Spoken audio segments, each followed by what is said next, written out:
আসসালামু আলাইকুম রহমতুল্লাহি বারাকাতুহু।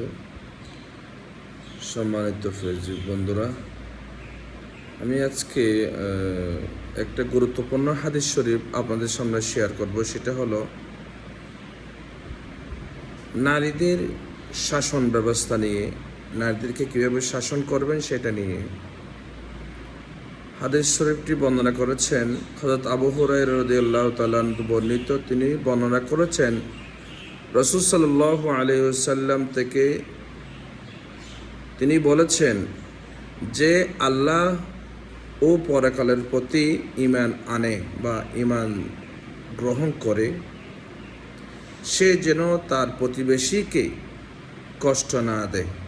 আর তোমরা স্ত্রীদের ব্যাপারে কল্যাণকামী হও, কেননা তারা পাঁজরের হাড় থেকে সৃষ্ট, আর পাঁজরের হাড়ের উচ্চ দিকটাই বেশি বাঁকা।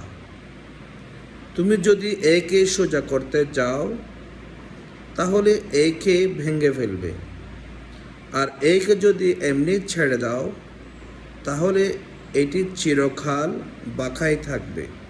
অতএব তোমরা নারীদের প্রতি কল্যাণকামী হও। অর্থাৎ নারীদের ক্ষেত্রে, নারীদেরকে শাসন করার ক্ষেত্রে একটি সহনশীল হতে হবে, সহানুভূতি হতে হবে। তাদেরকে বোঝাতে চেষ্টা করবেন। তাদেরকে যদি কর্কশ ভাষায় কথা বলেন, তারা কি করবে না, সহজে আপনার শাসন মেনে নেবে না।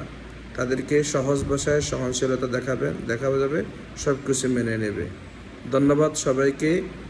আমার হাদিস শরীফটি আমি যেটা পড়েছি সেটা আমল করার জন্য চেষ্টা করবেন এবং আমার বক্তব্যটা শেয়ার করার জন্য অনুরোধ জানাচ্ছি। আসসালামু আলাইকুম রহমতুল্লাহি ওয়া বারাকাতুহু।